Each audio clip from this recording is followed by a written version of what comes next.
আমাদের খিত্তাব করে, আমাদের গালাগালি দেয়, আমাদের নিন্দা করে, তবে নিন্দার মধ্য দিয়া একটি প্রকৃত রূপ সত্য বস্তু যাহা আমি যাহা দিতে এসেছি জগতে তাহাই ওরা প্রকাশ করে দিল। আজ থেকে তোরা মতুয়া। হরি বল। তাহলে এই যে মতুয়া, তোমার প্রশ্নের জবাব পেলে তো?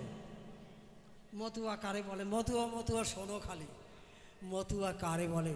ওই মতুয়া শুধু ওই ঢোলে পড়লো তাই নয়, মতুয়া শুধু দুই ডাঙ্কায় বাড়ি দিয়া খিচুড়ি খাইয়ে আটা দিল তাও নয়।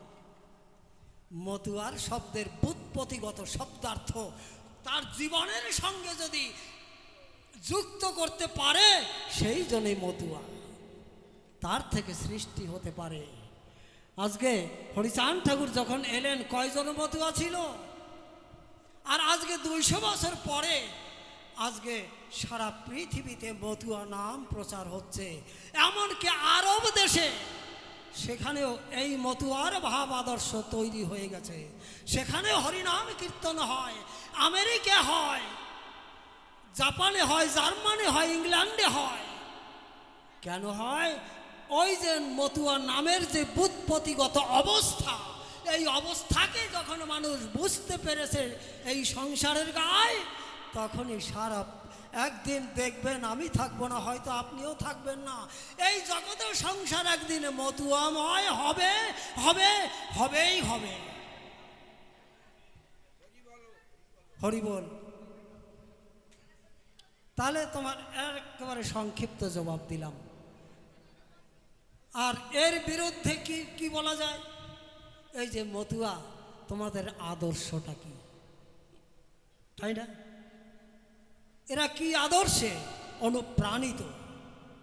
গুরুচাঁদ ঠাকুর কেন পতিত পাবন? আচ্ছা বলতে পারেন 1911 সালের পূর্বে আমরা কি ছিলাম? আমরা চণ্ডাল ছিলাম, তাই না? 1911 সাল একটু স্মরণ করুন। 1911 সালে সেন্সাস রিপোর্ট বের করে যখনই বিশ্বের দরবারে আমার গুরুচাঁদ ঠাকুর যায়, সেই গুরুচাঁদ ঠাকুর সেখানে গিয়া এই চণ্ডাল নামটি মোচন করে দিয়ে নমঃশূদ্র নাম দেয়। তাহলে এই পতিতকে যিনি উদ্ধার করলেন, মানুষের সমাজে মানুষ রূপে যিনি প্রতিষ্ঠিত করলেন, তিনি পতিত পাবন হবেন না? গৌর কয়জন পতিতের পাবন হয়েছেন বলতে পারেন? গৌর হয়েছে কাদের পাবন? ব্রাহ্মণদের। ব্রাহ্মণদের উদ্ধার করবার জন্য আসছে। ব্রাহ্মণেরা বড় পতিত হয়ে পড়েছিল তখন। রেফারেন্স জগাই মাধাই, তারা কি আপনাদের নমশূদ্র ছিল? জগাই মাধাই কোন বংশজাত? ব্রাহ্মণ বংশজাত সন্তান তারা, তাই না? উদ্ধার করলো কাদের? সেই জগাই মাধাই অর্থাৎ ব্রাহ্মণদের। সার্বভৌম ভট্টাচার্য তিনি কি নমশূদ্র ছিলেন? চণ্ডাল ছিলেন? চণ্ডাল ছিলেন না, তিনি ছিলেন কি একজন কুলীন ব্রাহ্মণ। কুলীন ব্রাহ্মণ হইয়া তিনি বেদান্তবাদী সন্ন্যাসী হলেন, তিনি মায়াবাদী সন্ন্যাসী হলেন, তিনি একজন বৈদান্তিক। মহাপ্রভু কি করলেন? সেই বৈদান্তিক যে সার্বভৌম ভট্টাচার্য, তাহাকে উদ্ধার করলেন। কিভাবে? ষড়ভুজ মূর্তি দর্শন করাবার পরে ওই সার্বভৌম ভট্টাচার্য তিনি উদ্ধার হলেন, মানুষ হলেন। তাহলে কারে উদ্ধার? একজন নমশূদ্র চণ্ডালকে উদ্ধার করেছেন মহাপ্রভু। এমন কোন প্রমাণ আছে? রামানন্দ রায় ছিলেন শূদ্র। এই যে বর্তমান কর্ণাটকে যাবেন, সেই বিদ্যানগরে,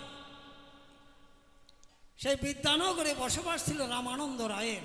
তিনি একজন শূদ্রের সন্তান ছিল। তার সঙ্গে বসে সাধ্য সাধন তত্ত্ব নির্ণয় করেছেন। তথাপিও তার বাড়ি এক গ্লাস জল পর্যন্ত মহাপ্রভু খায়নি। ওইখানে গিয়ে কি করলেন? ওই বিদ্যানগরী এক ব্রাহ্মণের বসতি ছিল, সেই ব্রাহ্মণের বাড়ি গিয়ে তিনি থাকতেন, সেই ব্রাহ্মণের বাড়ি গিয়ে তিনি খাইতেন। অথচ রামানন্দকে বলা হয় কি, ওই ভাগবত প্রমাণে কি বলে তারে, বৃন্দাবনের বিশাখা সখী। বৃন্দাবনের বিশাখা সখীকে কল্পনা করা হয় রামানন্দকে। এত বড় ভক্ত যিনি, কেন মহাপ্রভু তার বাড়ির জলে স্পর্শ করলেন না বলতে পারেন? একেবারে সত্যি কথা বলছি। এই ইতিহাস যদি বলি, আপনারা এই 12 আনা মানুষ উঠে যাবে কিন্তু। তার কারণ ইতিহাস যদি না বোঝা যায়, আমার হরি গুরু চাঁদ ঠাকুরকে বোঝা যাবে না। তিনি কি করলেন? এই বাংলার মানুষের জন্য গুরু চাঁদ ঠাকুর আজীবন তিনি এদের পিছনে ছুটেছেন, এদেরকে মানুষ করবার জন্যে, যাদের পিছনে আর কেউ ছিল না। এই আমাদের পিছনে আর কেউ ছিল না। সমস্ত জাতির থেকে নিম্ন শ্রেণীর মানুষ বলে পরিগণিত আমরা, আজকে সেই শ্রেণীর ভিতরে এসে আমার গুরু চাঁদ ঠাকুর সেই অনাবাদী জমিকে আবাদ করে তিনি দেখিয়ে দিলেন, উদ্ধার করে দিলেন। এই জন্যে তিনি পতিত পাবন।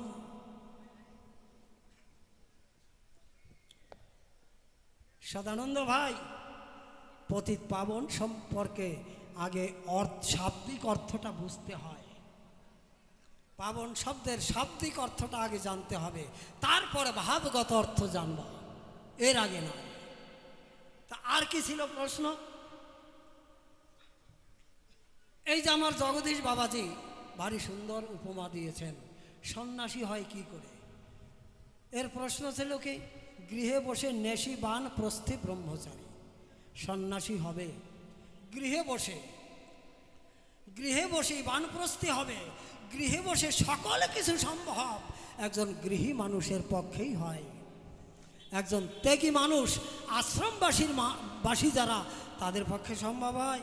আচ্ছা বলুন তো, আপনি দুপুরবেলা গিয়ে উপস্থিত হয়েছেন আশ্রমে, ওরা যে কয়জন সন্ন্যাসী সাধু মানুষ আছে ওদের জন্যই রান্না হয়েছে। আপনি যাবেন, এক গ্লাস জল একখানা বাতাসা নিয়ে আপনার চলে যেতে হবে। আর একজন গৃহীর বাড়ি যদি যায়, সেই গৃহী বাড়ি গেলে সেই গৃহস্থ কি করে, তাকে পাদ্য অর্ঘ্য দিয়া যতন করে আসনে বসাইয়া যা থাকে তাই এনে তার সম্মুখে দেয়। ভক্তি ভাবে দিলে পরে তিনি তো পরবর্তীতে গণপতি সরকার আসরে আসবে। আমার প্রফুল্ল গোসাই বলেছিলেন, পরবর্তীতে গণপতি সরকার তুমি আসরে চলে আসবে। যে জন কাছে এসে পূজা খায়, জাগ্রত সেই নরনারায়ণ অঞ্জলি দাও তারি পায়। যাকে ডাকলে আমার সম্মুখে এসে আনন্দে খাচ্ছে, তিনি তো আমার ভগবান। তো এই ভগবান এবং ভক্তের একীভূত মিলন হয় কি করে? একটা গান গাইয়ে তারপরে আর দুই একটা কথা বলবো। ওদের মধ্যে আমি ঢুকবো না মোটে, বুঝলেন? আমি মধ্যে হরি বল।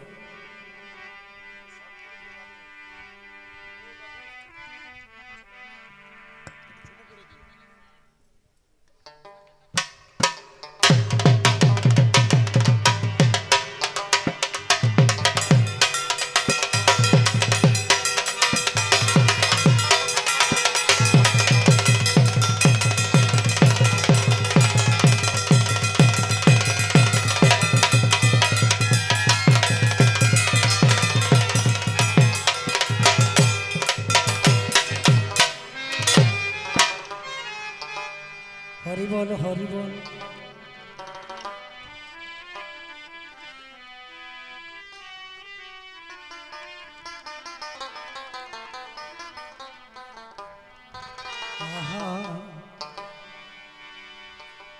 আমার দাদু ভাই গণপতি সরকার, তিনি বলছেন, দাদু আমরা তো বিজয় সরকারের গান গাই, কিন্তু বিজয় সরকারকে দেখি নাই,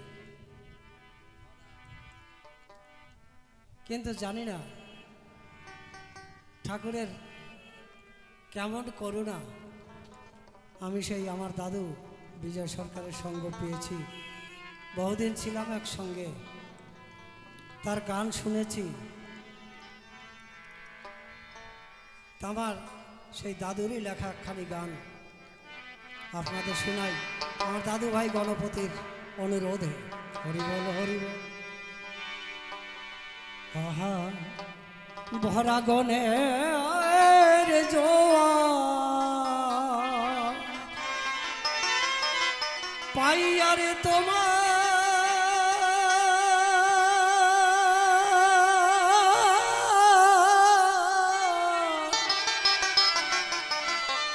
ওই ময়ূর পঙ্খী বাইয়ারে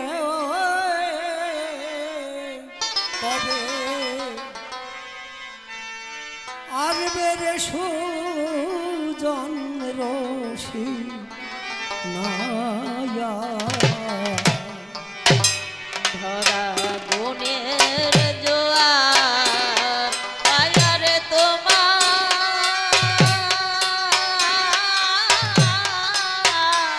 ময়ূরপঙ্খী বায়ারে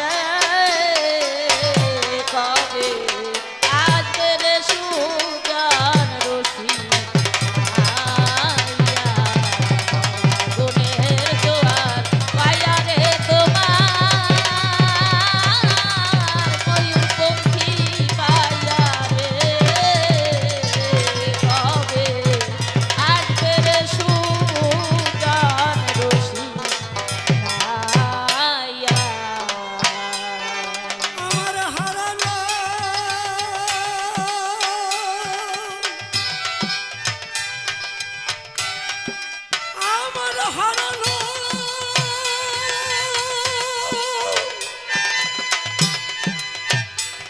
আমার হারানো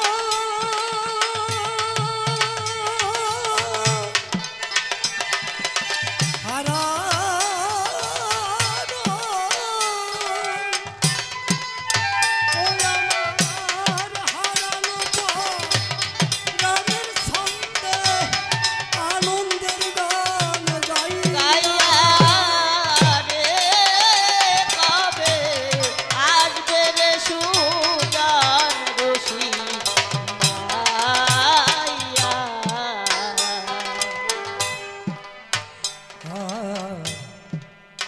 ভাটির নদী ভাটির নদী জোয়ার পেয়ে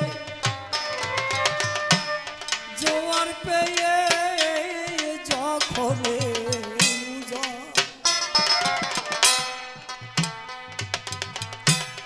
তোমার আগমন বাণী রে ও বন্ধু আমায় দিয়ে যায়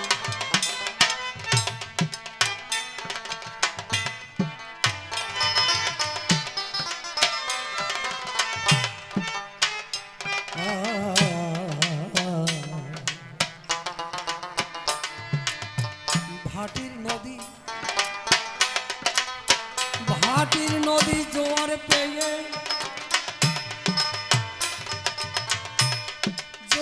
পেয়ে যখনই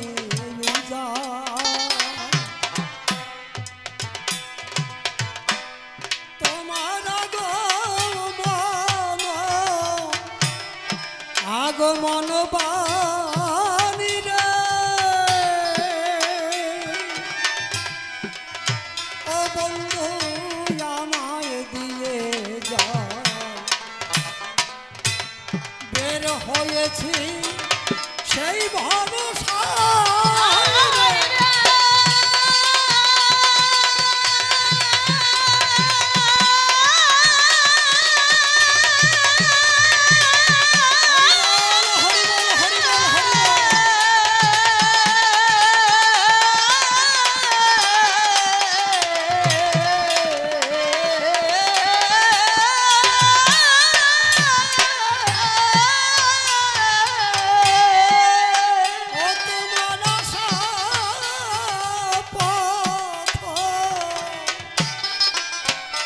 আশা পথ চাই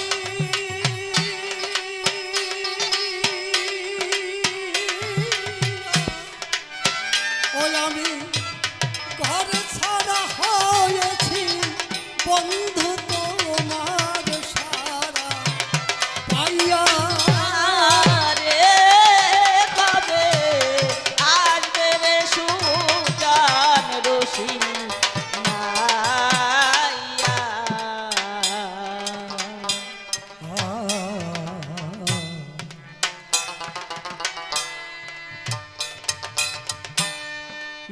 জোয়ারের শেষ, জোয়ারের শেষে নদী যখন বাটির দিক যায় বয়ে, আমার প্রাণের ব্যথা, এই ব্যথার কথা রে ওই আমি তার কাছে যাই কইয়ে।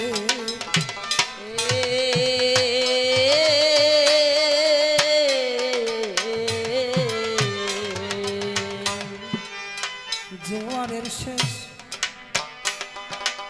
জোয়ারের শেষে নদী যখন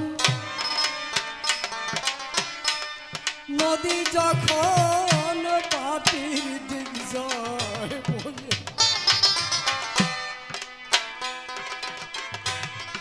আমার প্রাণের ব্যথা,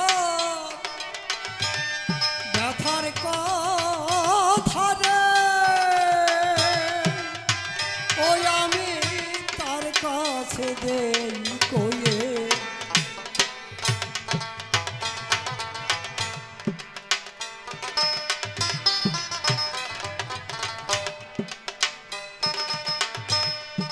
আমার প্রাণের নিবেদন লইয়া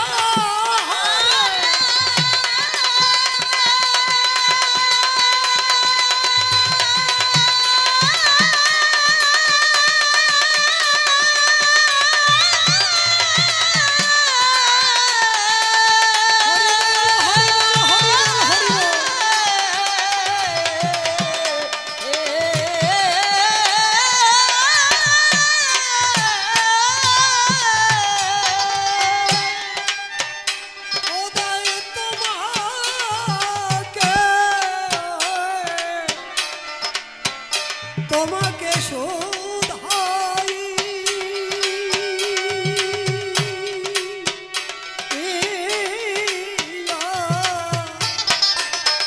ওই আমার মনের নিমন্ত্রণ পেয়ে কেমনে আছো লুকাইয়া। কবে আসবে রে সুজান রসিক নাইয়া।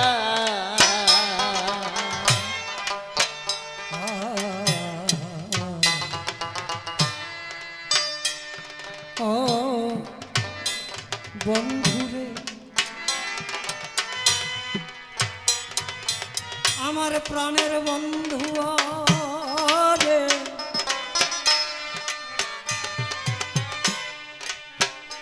ও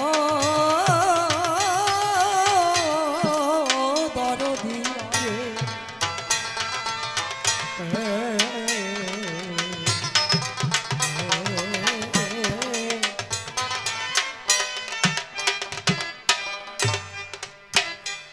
আমি হতেম যদি, আমি হতেম যদি বনের হরি, ও তোমায় খুঁজিতাম জঙ্গলে, মিনি হলে এতদিন, এতদিন আমি রে ও তোমায় তালাশ করতাম জলে।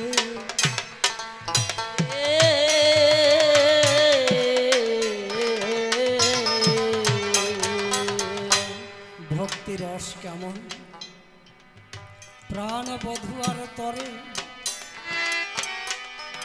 বেকুল হয়ে খুঁজে বেড়াচ্ছে। দীনবন্ধুকে লক্ষ্য করে করজোরে বলছে, ও বন্ধু আমি কত না ভাবে তোমাকে খুঁজেছি, আমি যদি বনের হরিণ হতে পারতাম হয়তো সেই গহীন জঙ্গলে ঘুরে ঘুরে দেখতাম তুমি কোথায়। আমি যে সামান্য একজন মানুষ, আমি যদি মাছ হতে পারতাম বন্ধু, সেই গহীন গঙ্গায় ডুব দিয়ে দেখতাম তুমি কোথায় আছো।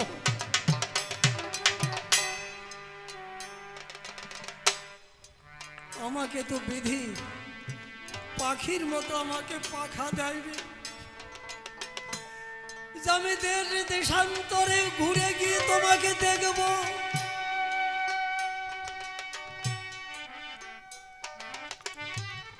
হরি বল, হরি বল, হরি বল।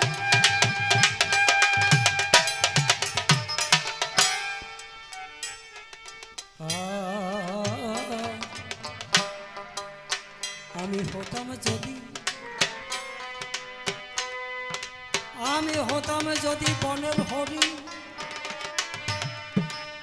বনের হরিণ খুঁজিতাম জঙ্গলে।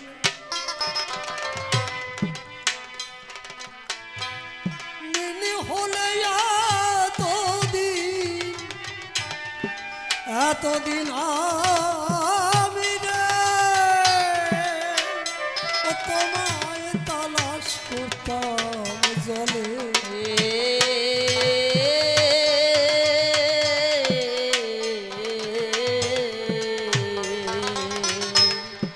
উড়ে যেতাম পাখি হলে,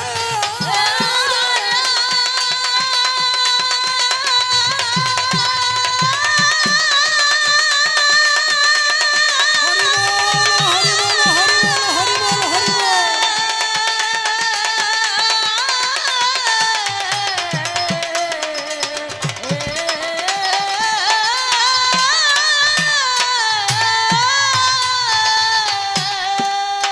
ও দেখতাম সব দেশে, সব দেশে ঘুরি,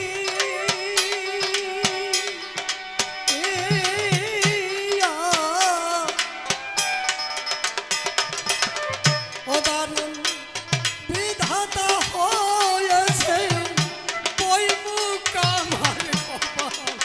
হায়া রে কবে আসবে রে সুজান রশি নাইয়া। পাগল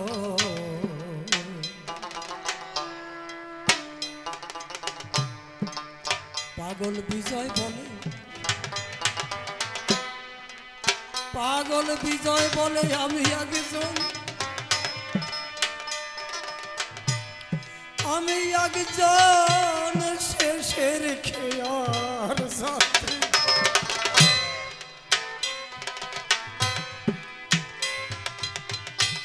পার করে দাও পারে, পারের মাঝিরে ওই আমার ঘনিয়ে এলো রাত্রি।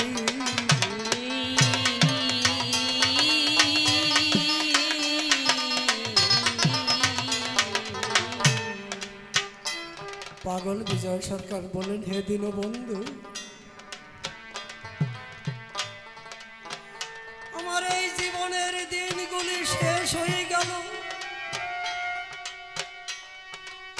পাগল বিজয়ের একার কথা নয় গো, প্রত্যেক মানুষের কথা, প্রত্যেক জীবনের কথা। আমার ওই জীবনের দিনগুলি যখন শেষ হয়ে যাবে, আমি সেই ভব নদীর কিনারে গিয়ে দাঁড়াবো। সেদিন বন্ধু, সেদিন তোমার চরণ তরিতে আমাকে পার করে নি।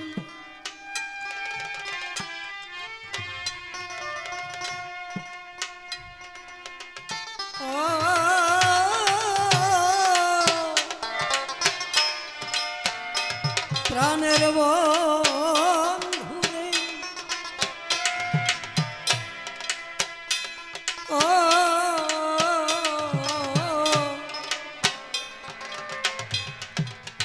ও দীনবন্ধু,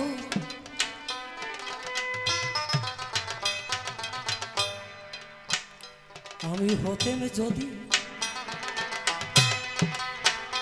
পাগল বিজয় বলে আমি একজন, আমি একজন শেষের খেয়ার যাত্রী।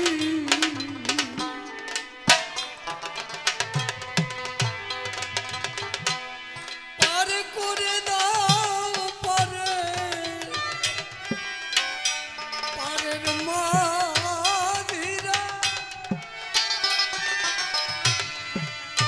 ওই আমার গনিয়ে এলো রাত্রি।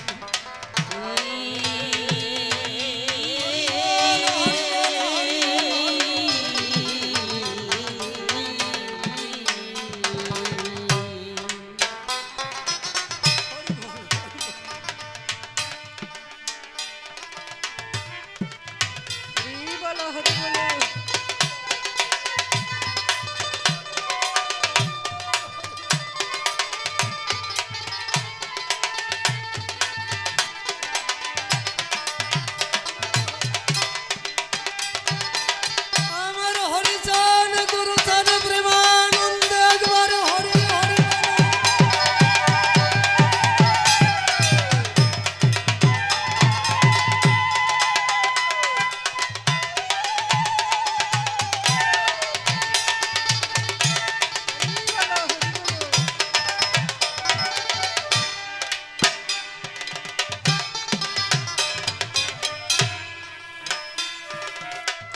হরি বল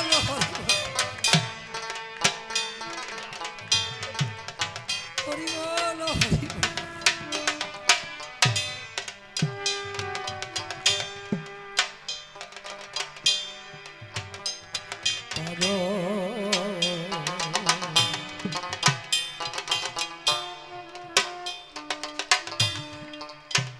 পাগল বিজয় বলে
হ্যালো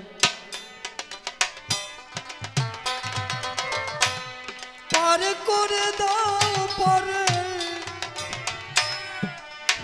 পারের মা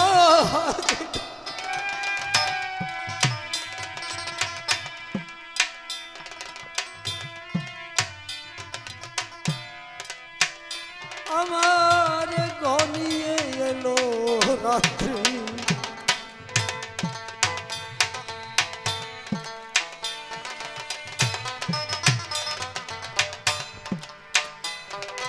আরে কেহ নাই মন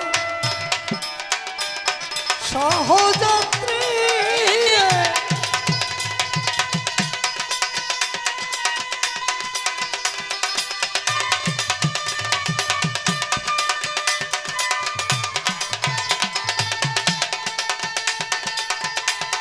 হরিবল হরিবল।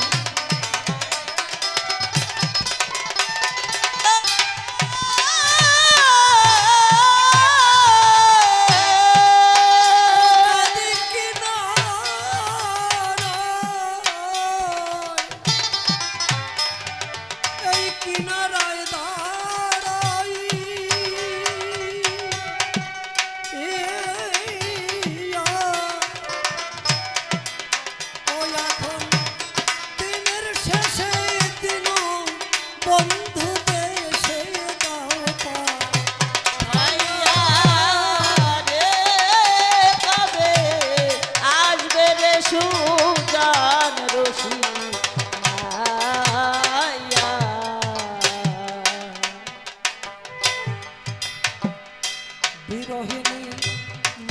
কিনারে যখনই দাঁড়ায়, সারা জীবন প্রাণ বধুয়া জন্যে ঘুরে বেড়ায়। নদীর গণপতি। কিনারে যখন গণপতি তুমি আসরে আসবে, বিরহিণী আসে, গণপতি সরকার তুমি আসরে আসবে। মন ফুলে মালা গেথে নদীকে ডেকে বলে, নদীরে আমি সারা জীবন আমার প্রাণ বধুয়ার সন্ধান করেছি, কোথাও পাইনি রে নদী। তবে আমার প্রাণের, আমার মন ফুলে প্রাণের মালিকা খানি গেথে আমি তোর বক্ষে ভাসিয়ে দিলাম। যদি কখন আমার প্রাণ বধুয়া তোর কিনারে আসে, নদীরে কথা নিস, আমার এই ভালোবাসার মালা খালি আমার বধুয়ার গলে পরিয়ে দিস।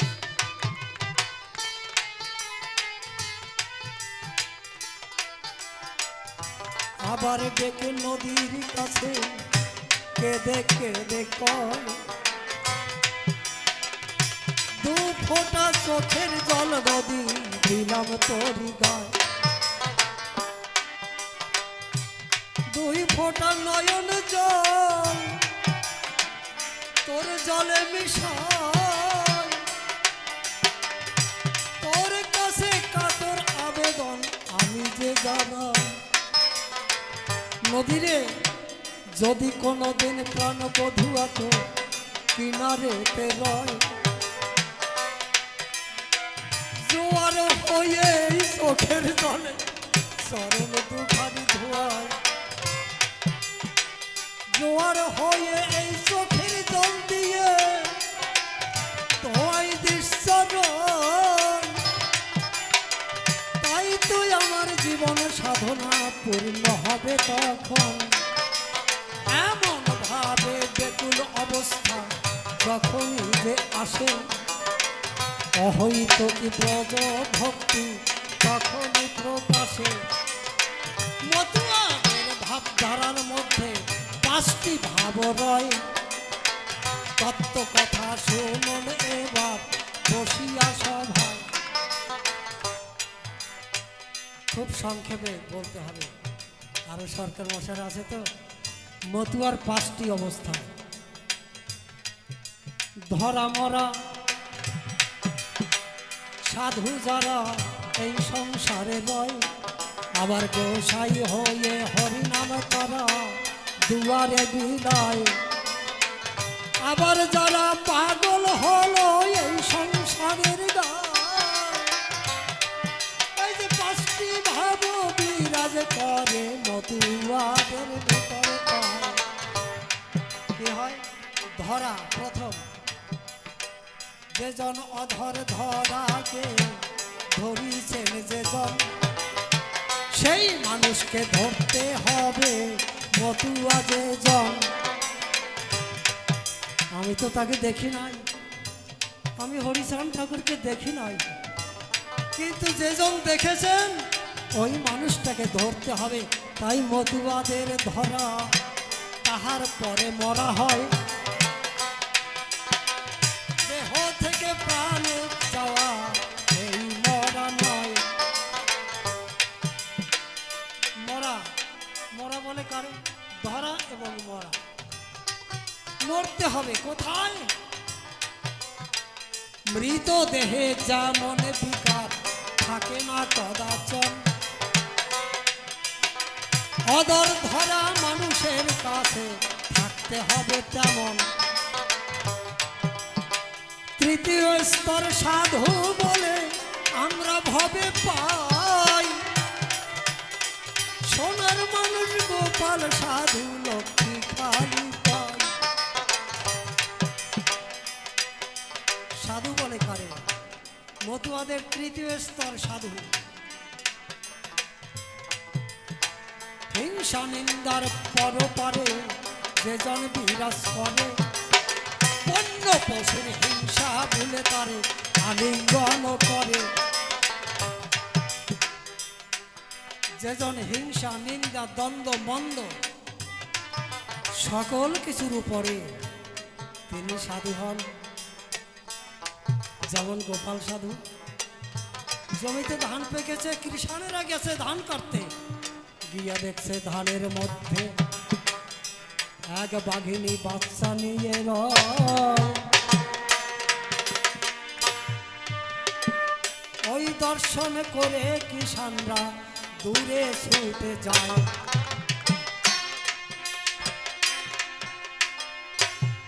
কিষানরা ধান কাটতে গেছেন, গিয়ে দেখছে ধান ক্ষেতের মধ্যে এক বাঘিনী, সে বাচ্চা প্রসব করে কোলে করে নিয়ে বসে আছে। দূর থেকে তাই দর্শন করে কিষানগণ প্রাণের ভয়ে ছুটে গেছে।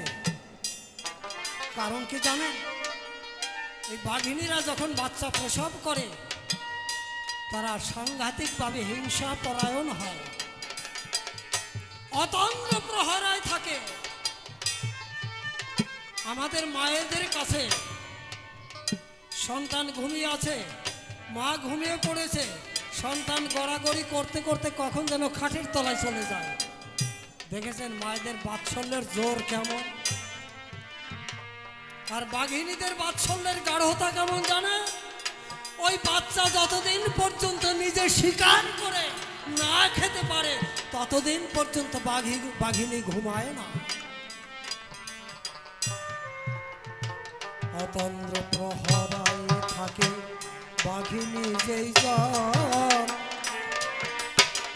সেই দর্শন করে কিষান চলিয়া যে যায়। গোপাল সাধুর নিকটে তারা দর্শন দিল, পাকা ধান ক্ষেতের বাঘিনীর কথা বেশি বলছে, সাধু মশাই আমরা ধান কাটতে পারছি না, তোমার ধান ক্ষেতের মধ্যে বাঘিনী বসে আছে। গোপাল সাধু বললেন, তাহলে ধান কাটা হবে না, তাহলে চল এবার আমি যাই, দেখি বাঘিনী কি করে। গোপাল সাধু চলছেন। অনেক কিষান তো কেউ